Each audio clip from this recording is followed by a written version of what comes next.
Le monde de Pandémonium. La dernière fois je vous ai parlé comment je suis allé dans le cimetière de sapins, et comment je fais des incantations en m'allongeant dans le cercueil d'un homme qui fut le premier à être enterré dans ce cimetière. Comme résultat mon esprit était sorti de mon corps et avait atterri dans un monde mystérieux, le monde de Pandémonium, le royaume infernal de Lucifer, une civilisation dorée, éclatante et massive. J'ai vu des infrastructures routières et des maisons construites en or, en argent et en diamants. J'ai vu des automobiles qui sont présentement sur la Terre et des véhicules qui seront en circulation dans les années à venir. Je vous ai parlé des milieux des anges éclatants et flamboyants au service de Lucifer que j'ai vus dans le monde de Pandémonium. Nous avons parlé de ma première mission contre les églises de Jésus-Christ qui furent une réussite, et la récompense que Lucifer me donna pour la réussite de ma mission contre les disciples de Jésus-Christ. Bien-aimés, nous sommes en guerre 24 heures sur 24 donc, revêtez-vous de toutes les armes de Dieu, afin de pouvoir tenir ferme contre les ruses du diable, car nous n'avons pas à lutter contre la chair et le sang, mais contre les dominations, contre les autorités, contre les princes de ce monde de ténèbres, contre les esprits méchants dans les lieux célestes. C'est pourquoi, prenez toutes les armes de Dieu, afin de pouvoir résister dans le mauvais jour, et tenir ferme après avoir tout surmonté. Après la réussite de ma mission contre les chrétiens, le diable me dit, « Gustave, vous êtes mon héros. Nous sommes en train de gagner beaucoup des âmes dans le monde, seulement une minorité de l'humanité qui échappe à notre contrôle. Nous devons donc mettre la pression sur ces chrétiens minorités et les écraser, pour que leur maître vienne le prendre, afin que cette planète reste entre nos mains, car lorsque leur maître viendra les enlever, cette planète deviendra la nôtre, car après l'enlèvement, je vais exercer un contrôle absolu sur le monde. Alors nous allons rassembler et réunir les pierres précieuses du monde sous-marin et du monde souterrain, nous allons rassembler l'or, l'argent et le diamant et nous allons bâtir une nouvelle civilisation, un nouveau royaume à la surface de la terre.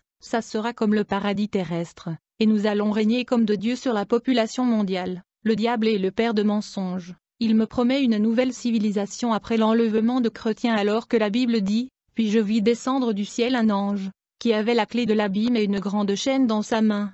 Il saisit le dragon, le serpent ancien, qui est le diable et Satan, et il le lia pour 1000 ans. Il le jeta dans l'abîme, ferma et scella l'entrée au-dessus de lui, afin qu'il ne séduisît plus les nations, jusqu'à ce que les 1000 ans fussent accomplis. Après cela, il faut qu'il soit délié pour un peu de temps. Bien-aimé, la promesse de Satan de bâtir une nouvelle civilisation à la surface de la terre est bien sûr son aspiration, mais le diable et ses démons n'échapperont pas au jugement de Dieu révélé dans la parole de Dieu. Après avoir réussi dans ma première mission contre ces chrétiens, Lucifer me dit, « Je vous ai promis que j'ai des cadeaux à vous donner ». Puis il a appelé un ange déchu appelé Bélial, il lui ordonna de me présenter mes cadeaux. Cet ange me prit et nous sommes allés voir ce que m'avait offert Lucifer. Plus tard nous sommes entrés dans un palais massif, tout dans ce palais était en or et en diamant. L'ange déchu Bélial me dit, « Tout ceci est à vous ». J'étais ébloui par le luxure des ustensiles et des meubles qu'il y avait dans ce palais, parce que tout était en or, en diamant et en cristal. Après avoir fait le tour de ce palais en or avec Bélial, nous sommes retournés voir Lucifer, et je lui ai demandé, « Est-ce que ce maison construite en pierre précieuse est vraiment le mien ?» Il me dit, « Bien sûr ». Je lui dis, « Vous êtes vraiment le vrai Dieu ». Alors Lucifer me dit, « Je vous donne un deuxième cadeau », et il appela une très belle femme qui avait la peau claire. Elle était extrêmement belle, en fait, elle était une sirène appelée Gernis. Lucifer me dit, « Voici ta femme, c'est elle qui prendra soin de toi, elle va cuisiner pour toi. De ce fait vous n'allez plus manger, boire ou vous laver sur la terre mais ici, vous ferez tout ici, c'est votre femme qui fera tout pour vous, elle vous fera plaisir. » Puis le diable me dit, « Je vous donne 7 jours de repos, et j'aimerais que tu puisses prendre ta femme, allez à la maison vous reposer, détendez-vous, puis vous allez revenir me voir après 7 jours. » Les 7 jours que j'ai passés dans ce palais avec ma femme la sirène étaient géniales, je me suis senti au-dessus du monde, j'avais tout ce que je voulais. Après 7 jours de jouissance dans ce monde mystérieux, je suis retourné voir Lucifer pour mon intronisation. Lorsque je suis revenu voir Lucifer, il me dit, « D'abord, je dois vous donner le pouvoir comme je l'avais promis, je veux vous donner la vision spirituelle. » La première vision que le diable me donna me permit de voir le royaume invisible. La deuxième me permit de voir et d'entendre ce qui se passe dans un périmètre de 100 à 600 km. Le troisième vision était pour voir ce qui se passait dans d'autres continents. Je pouvais voir ce qui se passait en Allemagne, au Japon et en Amérique pendant que j'étais ici en Afrique. Le 8e vision me permettait de voir et d'entendre ce qui se passait dans le royaume de Pandémonium de Lucifer. Je pouvais être sur la terre, mais je pouvais voir et entendre ce qui se passait dans le royaume de Lucifer.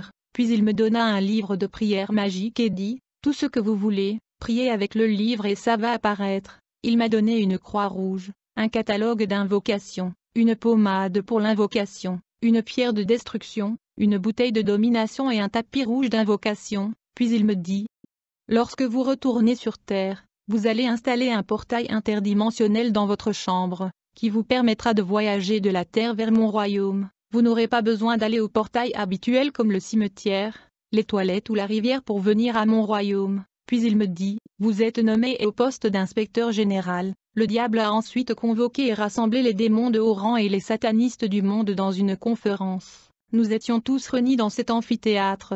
Alors le diable me présenta à l'assistance. Il leur dit, « Voici mon nouveau serviteur et disciple, il va combattre notre ennemi sur terre. » J'ai vu ces démons et satanistes applaudir, et ils m'ont accueilli avec enthousiasme. Après mon intronisation, c'était comme une fête, une célébration. Ces êtres interdimensionnels mangeaient de la chair humaine et buvaient du sang humain. Les êtres humains sont leur nourriture. Quand je suis revenu sur la terre, je suis allé dans ma chambre et j'ai installé mon lieu d'invocation et mon portail interdimensionnel. Après mon intronisation, Lucifer apporta son livre d'alliance et j'ai dû signer avec mon sang dans ce livre. Après avoir signé dans ce livre, l'alliance et le pacte de sang étaient scellés. Il a ensuite rassemblé 250 000 démons qui devaient m'assister et de soutenir dans la guerre que je devais mener contre les églises de Jésus-Christ. Le diable me donna son assistant et son secrétaire, puis il me dit que le dragon rouge dans le 6e ciel avait demandé de me voir. Ce dragon fait partie de la Trinité satanique, une imitation de la divinité.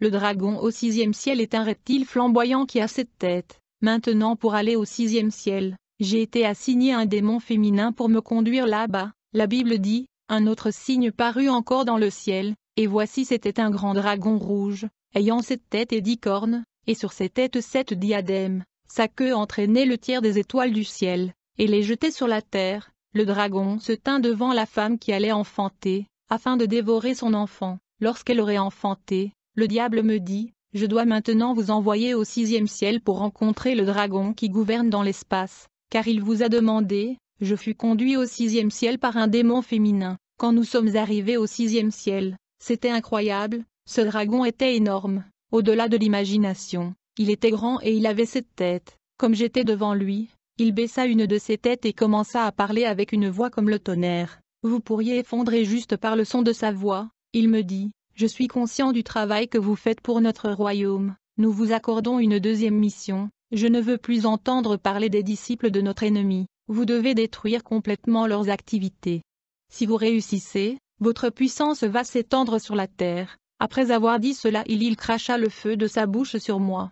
Quand ce feu m'a atteint, je n'étais pas brûlé, mais cela a changé et affecta ma composition biologique. Mes yeux sont devenus comme celles du tigre, je suis devenu ardent. Je pouvais sécher un arbre juste par un regard, et je ne devais pas lui fixer car ça prenait feu. Je pouvais aussi tuer un humain juste par un regard. Donc j'évitais de regarder les gens de peur de le tuer, car ils perdaient les sangs dans leur corps qui étaient séchés par mon regard, donc je marchais la tête bas. Après avoir fini avec le dragon flamboyant dans le 6e ciel, je devais retourner à nouveau au trône de Lucifer, mais je suis retourné sur la terre. Là-bas je fus testé par le chef de féticheurs, il ne connaissait pas mon niveau. Au fait je lui avais tué juste après avoir fixé mes yeux sur lui. Mon voyage vers le séjour de mort. Après quelque temps j'ai voyagé de nouveau dans le monde de Pandémonium pour voir Lucifer, et il me dit, « Je vais faire de vous l'inspecteur suprême des mondes et des dimensions que nous gouvernons. Tout d'abord, vous devez visiter le monde de la misère et des malheurs afin que vous puissiez savoir où mettre des âmes que vous allez récolter sur terre. » Puis il nous a donné un document et nous dit, « Vous montrerez ce document aux démons et aux diables que vous allez rencontrer aux portes de ce jour de mort, sinon vous ne serez pas autorisés d'y entrer. » J'étais avec mon secrétaire le démon. Nous avons donc fait des incantations et nous avons ensuite voyagé au travers les mondes invisibles et nous sommes finalement arrivés aux portes de ce jour de mort. Nous avons atteint le monde de la misère et des malheurs. J'ai vu une porte massive. Il était écrit, « Bienvenue au lieu des pleurs et des misères. » Mon secrétaire le démon me dit, « Nous allons explorer 10 zones de l'enfer. Mais toutes les personnes que vous verrez ici sont bloquées pour toujours. Elles ne seront jamais libres. Elles reçoivent leur châtiment selon leur vie sur terre. » les gens que vous verrez ici sont déjà morts, même ceux qui sont morts au commencement de la terre, nous détenons leur âme ici, ils ne sortiront jamais de ce lieu. Le démon me dit, si vous connaissez quelqu'un ou des personnes mortes, vous n'avez qu'à me demander, je veux vous le montrer. Après cela nous nous sommes approchés de la porte du séjour de mort et nous avons donné la lettre que Lucifer nous avait donnée à ces démons qui gardaient la porte. Après avoir lu la lettre de Lucifer, ils nous ont demandé de faire un peu de la prière d'incantation. Ensuite ils ont ouvert la porte, et nous sommes entrés. J'ai regardé vers la gauche et j'ai vu 5 portes et à droite il y avait aussi 5 portes, mais en face de nous il y avait une porte sur laquelle était écrite « La vallée de la mort ». Nous avons commencé la visite de l'enfer par le tribunal. En visitant les juges de l'enfer, nous avons vu des démons qui jugeaient des personnes qui étaient récemment mortes. J'ai vu Lucifer ici encore, il jugeait les morts avec un ancien livre noir massif. Lucifer et d'autres démons jugeaient des milliers et des milliers de personnes selon leurs actes. Après avoir jugé une personne, ils projetaient le film sur la vie de la personne, car tout ce que les hommes font sur la terre est filmé et enregistré. Après avoir projeté le film de la vie de la personne, j'ai voyé ces démons ligoter la personne avec des chaînes et ils mettaient un cadenas autour de la bouche pour lui empêcher de crier à Jésus-Christ, et ils le jetaient dans le feu. J'ai demandé aux démons, ces gens qui sont dans le feu ne vont-ils pas mourir? Il me répondit, l'âme ne meurt jamais, c'est la chair et le sang qui meurent. Toutes ces personnes qui sont dans le feu attendent le jugement dernier jusqu'à ce que le grand maître revienne. J'ai encore demandé aux démons, est-ce que vous les sortez souvent du feu? Il me répondit, négatif. Une fois qu'une personne est jetée dans le feu de l'enfer, il restera là jusqu'au jour du jugement dernier. Le feu que j'ai vu me rappela l'industrie de l'acier fondu, mais c'était bien pire que cela. Alors le démon a ouvert la première porte de l'enfer, et me montra la première partie de l'enfer. Il me dit, cet endroit est pour les personnes que vous avez vues sur la terre avec la marque Jésus-Christ sur leur front, mais leur feu était éteint parce qu'ils marchaient selon leur chair, ils sont devenus charnels dans leur voie. Ils étaient chrétiens mais ils vivaient selon la chair, et quand ils sont morts, ils sont venus ici. Bien-aimés, la Bible dit donc, marchez selon l'esprit, et vous n'accomplirez pas les désirs de la chair, car la chair a des désirs contraires à ceux de l'esprit, et l'esprit en a de contraires à ceux de la chair. Ils sont opposés entre eux. Puis nous sommes allés à la seconde porte. Les démons gardant la seconde porte l'ont ouvert. Ils nous ont dit, cette zone est pour les 5 ministères de notre ennemi le grand maître. Les démons ne prononcent pas le nom de Jésus-Christ. Ils dirent,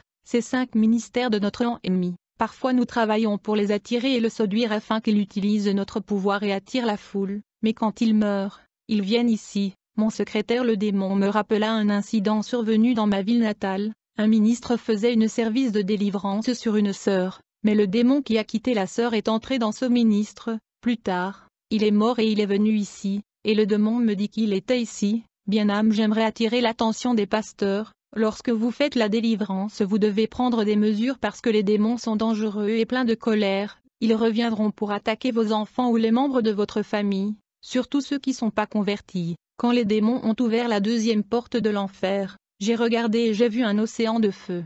Il y avait comme une tornade et un tourbillon qui faisaient des bruits terrifiants comme des explosions au milieu de l'océan. Ce feu était bien pire que n'importe quel volcan. Le feu bouillait et s'explosait, mais il y avait une foule de gens à l'intérieur de cet océan de feu. Quand les gens essayaient de sortir du feu, les démons les repoussaient dans cet océan de feu. J'ai eu peur malgré le fait que j'étais déjà devenu comme un démon. Plus tard, j'ai vu ce pasteur qui était mort sortir du feu. Il était enchaîné. Il y avait un cadenas dans sa bouche et il faisait le mouvement comme quelqu'un qui se noyait. Mon secrétaire le démon me dit qu'il tentait de nous parler, mais il ne pouvait pas. Le démon me dit, ce pasteur tente de vous dire à ceux qui sont restés sur la terre de ne pas venir ici dans ce feu. Alors le démon me dit de l'ignorer. Bien-aimé, je veux avertir tout le monde et surtout les pasteurs que le monde dans lequel nous vivons n'est pas ce que nos yeux voient. Si Dieu peut ouvrir vos yeux, vous verrez combien est mauvais ce monde. Nous vivons côte à côte avec des entités démoniaques et maléfiques bien que nous ne les voyons pas. Le monde ne peut jamais imaginer ceux qui cachaient derrière la voile de la vision optique. Les pasteurs doivent savoir qu'ils sont recherchés par Lucifer. Il essaie de mille et une façons de les avoir ou les attirer vers lui. Soyez vigilants et évitez le péché. Évitez la paresse et la négligence dans la prière et la méditation de la parole. Lucifer a une catégorie de démons appelés démons sacrés qui travaillent à l'intérieur des églises. Ils amènent les gens à guérir et à faire des miracles. Ils donnent aux gens des capacités. Si vous êtes un ministre, vous ne craignez pas Dieu. Lucifer enverra un démon sacré en vous. Vous guérirez les gens en croyant que c'est l'Esprit Saint. Ce n'est que lorsque vous mourrez que vous allez vous rendre compte que le Saint-Esprit était déjà parti depuis longtemps. Alors lorsque les démons ont ouvert la troisième porte, j'ai vu comme un océan bouillant. On me dit que les gens qui sont à l'intérieur sont des hommes et des femmes qui ont avorté. Ils avaient l'air jeunes, mais le démon a déclaré qu'il n'y avait pas de jeunes en enfer. La plupart des personnes âgées et jeunes ont l'âge de 30 ans en enfer. Les démons ont ouvert une autre porte. Nous sommes entrés dans un endroit. Il y avait beaucoup de démons. J'ai vu des casseroles énormes, mais il y avait des gens à l'intérieur de ces casseroles. Ensuite j'ai vu des démons bouillir ces casseroles qui contenaient les gens. J'étais étonné de voir tous ces sons horribles dont j'étais témoin. Puis les démons ont ouvert une autre porte. Il était écrit sur ce porte, en fer rouge. J'ai vu des gens qui étaient pendus. Les autresses étaient comme en train d'être grillées.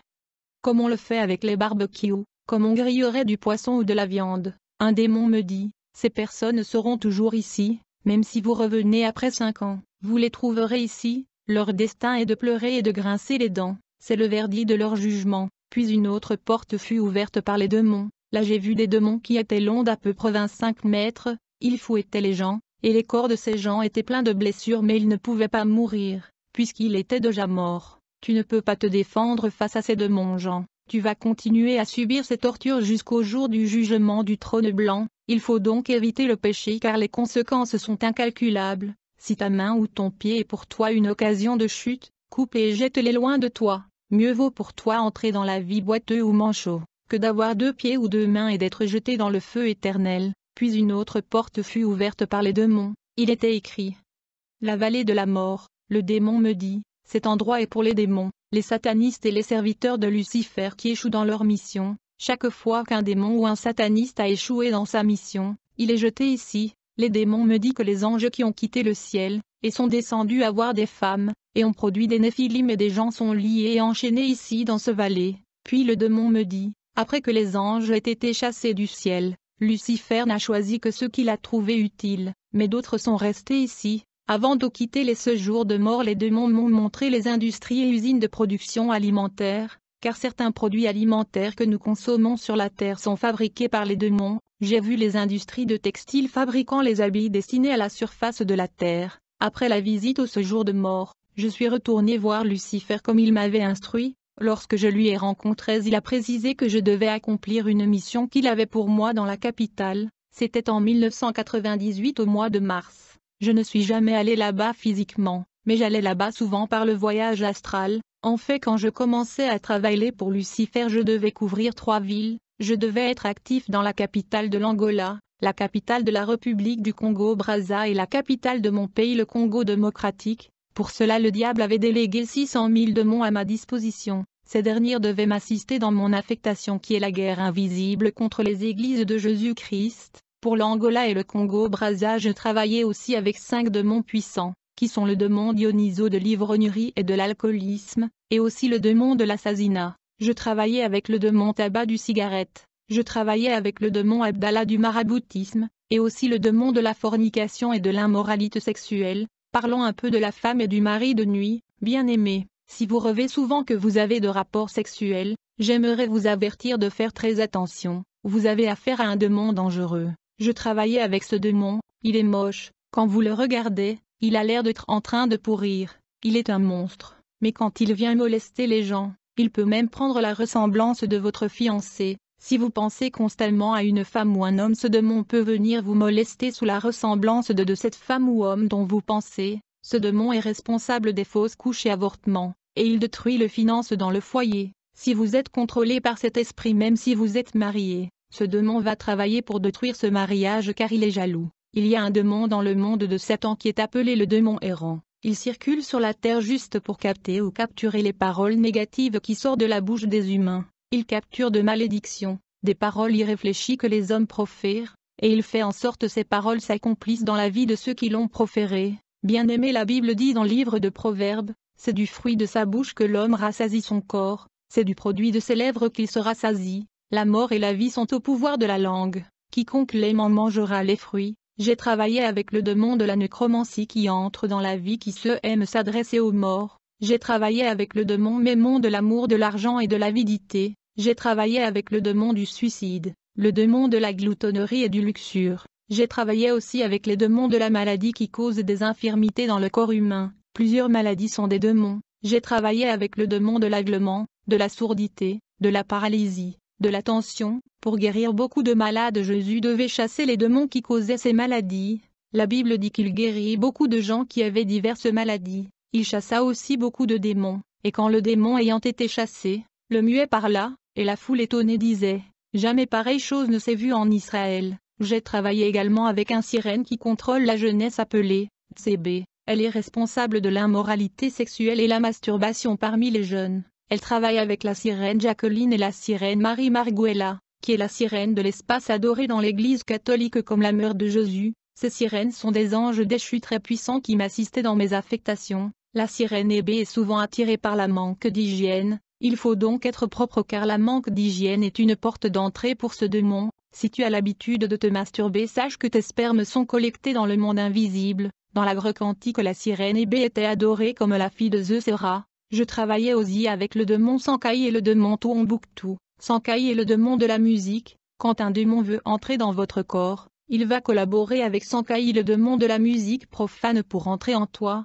car les musiciens profanes citent les noms de démons dans leurs chansons, et ils chantent des incantations et de la prière mystique. En le répétant, les gens deviennent possédés par des démons. En chantant les chansons de la musique profane, vous êtes en train de maudire votre vie et d'inviter les démons dans votre vie. Aujourd'hui même le musicien chrétien signe des pactes et des contracts avec le monde du diable pour la gloire. Je les voyais dans le monde infernal, le pandémonium. Je me souviens d'un musicien chrétien que j'avais rencontré dans le monde de pandémonium. Il avait sacrifié son propre fils pour son nouvel album. Toute la partie instrumentale de cet album était jouée par le démon, et les chrétiens qui écoutaient sa musique étaient envoûtés. Le problème aujourd'hui est que les musiciens chrétiens sont en train de recourir à l'occultisme pour la gloire et la notoriété. Par conséquent, les chrétiens sont appelés à discerner et à identifier ceux qui chantent avec le Saint-Esprit et ceux qui chantent avec les démons. Les gens qui écoutent la musique profane sont souvent influencés par le démon Dionysos, qui est le démon de l'ivrognerie et de l'alcoolisme. Dans le passé, ce démon était adoré comme le dieu de la vendange, de la vinification et du vin, le dieu de la folie rituelle, de la fertilité, du théâtre et de l'extase religieuse dans la religion et le mythe grec ancien. Je me souviens de rassemblements dans le monde pandémonium, où il était question de fabriquer les contrabandes du Coca-Cola et Fanta à partir du sang de purio mensuel de femmes et du pipi. Le monde est gouverné par le malin qui ne tolère pas la présence humaine dans cette planète. Je travaillais aussi avec le démon tabac qui influence les humains à fumer. Un jour je fus rappelé par Lucifer qui m'y instruisit de répandre le sida parmi les jeunes qui sont dans l'immoralité sexuelle. Je lui ai répondu que j'ai déjà envoyé la sirène des eaux,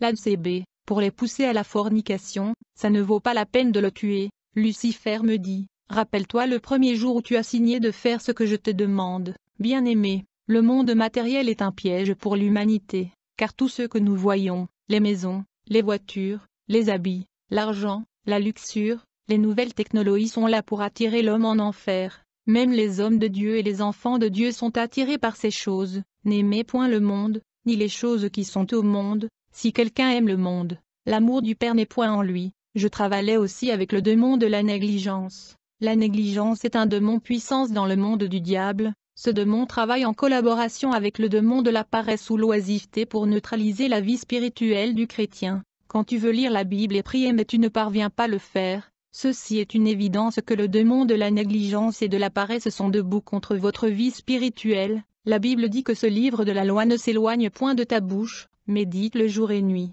pour agir fidèlement selon tout ce qui est écrit, car c'est alors que tu auras du succès dans tes entreprises, c'est alors que tu réussiras. La Bible dit prier sans cesse. La prière et la méditation de la parole sont les deux grands piliers et colonnes de la vie chrétienne que le monde de Satan combat farouchement, et ceux deux démons de la paresse et négligence entrent dans la vie des enfants de Dieu par la moyen de la télévision. Bien sûr que nous pouvons regarder les informations et beaucoup d'autres programmes à la télévision, mais elle est aussi une porte d'entrée de démons dans la vie de chrétiens. Le diable est au contrôle des images de la télévision. Alors en ce qui concerne mon affectation dans la capitale, Lucifer a déclaré qu'il y avait 45 000 démons puissants à ma disposition qui m'attendaient sur terrain. Je devais donc me rendre dans la capitale avec 250 000 démons qui devaient s'unir à 45 000 qui m'attendaient. Ils devaient s'unir et travailler avec moi pour cette affectation. Quand j'ai atterri dans la capitale, j'ai décidé de prendre contact avec des sorcières de la capitale et des pasteurs sataniques. J'ai rencontré des émissaires et représentants de Lucifer dans la capitale,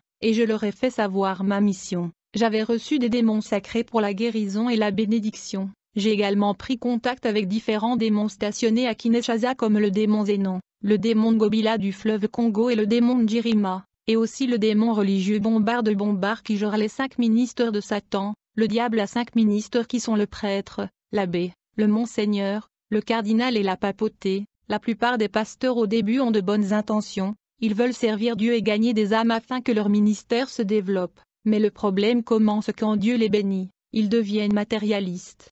Ils sont tentés par l'orgueil et la fornication. Beaucoup de pasteurs aujourd'hui sont dans l'occultisme, et ils utilisent la magie indienne. Ils utilisent de l'huile de la mort pour oindre les gens. Ils utilisent l'eau du cimetière. Ils utilisent de mouchoirs blancs, rouges et noirs pour faire tomber les gens. Parfois ils vous diront qu'ils sont en retraite et jeûnent de 20 jours, mais en réalité ils ont voyagé en Inde dans le royaume de Satan, pour rendre compte aux démons concernant les nombres des âmes gagnées pour Satan. Plus ils gagnent et sacrifient les âmes au diable, plus de puissance et pouvoir satanique ils reçoivent. Ces pasteurs traînent de grandes foules avec eux, ils reçoivent de l'argent maudit pour construire et bâtir de temples. Le diable leur donne souvent des serpents qui vomissent de l'argent en échange des âmes qui viennent dans leur église. À chaque fois que les fidèles mettent de l'offrande, cet argent est transféré dans le monde satanique de Pandémonium. Comme résultat, les étoiles et les richesses de ces fidèles sont volées. Une grande partie des monnaies qui circulent dans le monde sont vomies par les serpents du monde satanique. Même dans les grandes banques du monde il y a des serpents qui vomissent à l'argent.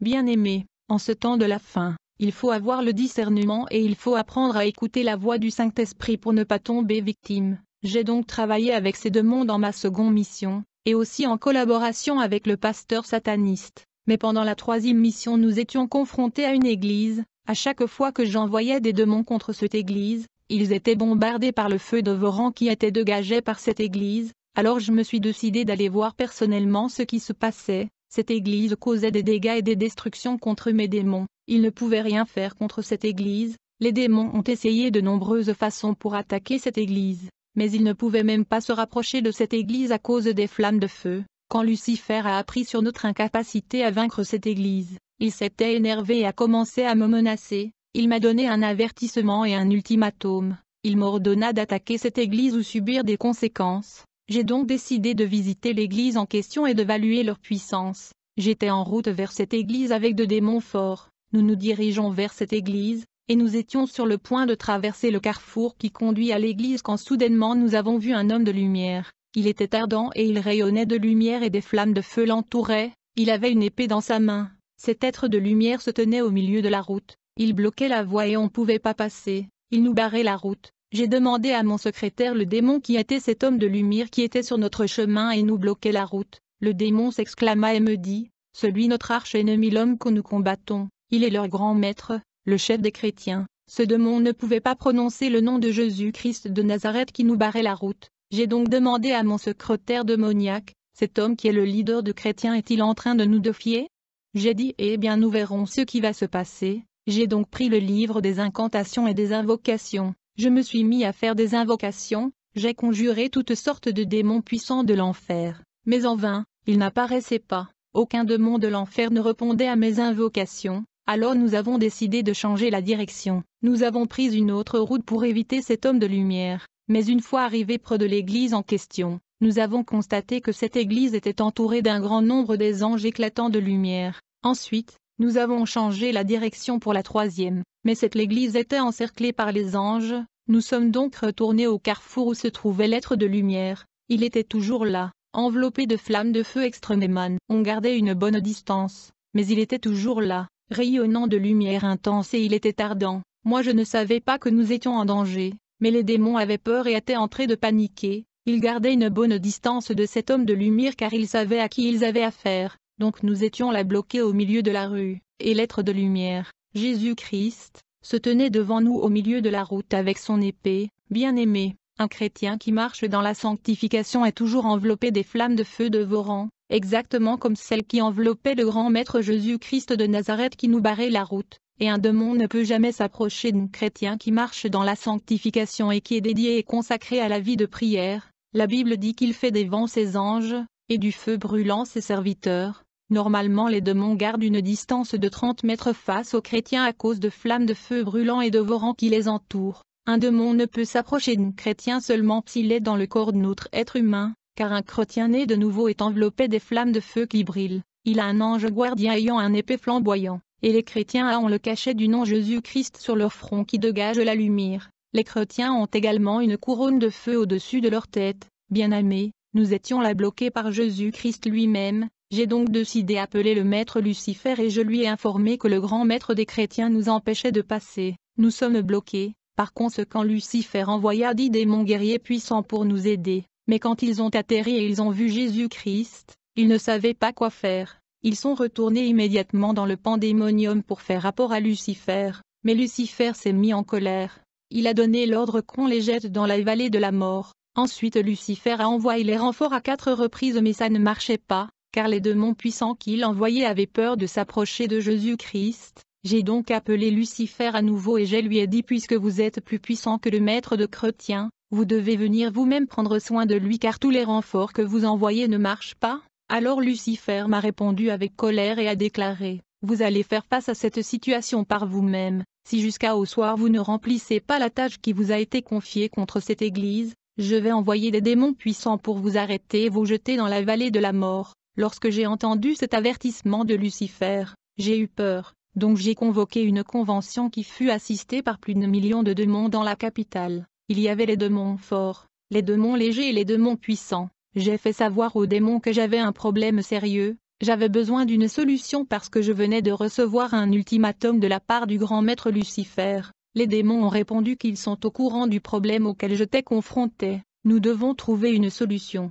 Ensuite, j'ai leur dit, vous devez trouver une stratégie pour confronter le grand maître de chrétiens. Et je me suis retiré dans mon bureau mystique. Pendant que la conférence continue, j'étais toujours dans mon bureau mystique. Les démons étaient dans la réunion en train de dresser une stratégie contre le maître de chrétiens, quand tout à coup j'ai entendu un bruit de panique et de perturbation dans la réunion. Je ne savais pas ce qui se passait. En fait ce qui s'est passé est que Jésus-Christ de Nazareth le maître de chrétiens se manifestait et apparut dans notre sommet. Au milieu de plus de millions de démons, c'était la confusion et la débandade. Les démons ont été éparpillés et ils observaient maintenant à distance, puis j'ai entendu Jésus-Christ dehors en train d'appeler par mon nom. Il m'appelait d'une voix pacifique en disant, « Gustave a donné, sors, je veux vous sauver et vous utiliser. » Comme je savais que c'était Jésus, je suis sorti de mon bureau mystique, et j'ai vu Jésus-Christ debout à une distance de quelques mètres. Il y avait une colonne de feu qui me séparait de lui, les démons regardaient à distance, alors Jésus me dit, « Gustave a donné. Crois à moi tout ira bien, viens. Passe à mon côté. » Quand les démons ont attendu cela, ils se mirent à crier. D'autres m'imploraient et disaient, ne l'écoutez pas, tu mourras si tu fais ce qu'il te demande, n'allez pas vers lui. D'autres disaient il est un menteur, ne fais pas ce qu'il vous demande. Restez avec nous. Après un certain temps, Jésus m'appela encore, mais j'ai résisté. Maintenant j'avais le choix de rester avec Lucifer, mais il y avait un ultimatum contre moi de la part de Lucifer. Je savais aussi que je n'avais aucune chance contre l'Église que je devais détruire, donc l'ultimatum de Lucifer qui ne pardonne pas était là. Si je reste avec Lucifer c'est la mort car je ne pouvais pas détruire cette Église. Il était 8 heures du matin quand Jésus m'appela pour la 3e fois et a dit, « Gustave, c'est la dernière chance que je vous donne, je vais vous utiliser et je vais vous donner plus de pouvoir que vous avez. » Les démons protestaient et me criaient sur moi de ne pas aller à Jésus. Finalement en un clin d'œil je me précipita avec rapidité vers Jésus. En ce moment même Jésus a dit, « Je suis Jésus-Christ. » Quand il a dit « Suis Jésus-Christ » je fus projeté sur le sol parce qu'il a déclenché une puissance semblable à celle d'une bombe, et les démons qui nous regardaient étaient bombardés par le son du nom de Jésus-Christ. Quand je me suis réveillé, j'ai remarqué que mes 8 visions et la capacité de voir le domaine invisible étaient partis. Mes yeux ardents étaient partis parce que je pouvais tuer un humain ou un arbre juste par mon regard. J'ai senti l'air que je ne pouvais pas ressentir. Je suis de nouveau devenu un être humain normal. Je ne pouvais plus voir les démons. Puis j'ai vu dans une vision Jésus-Christ qui me montrait l'église où je devais aller.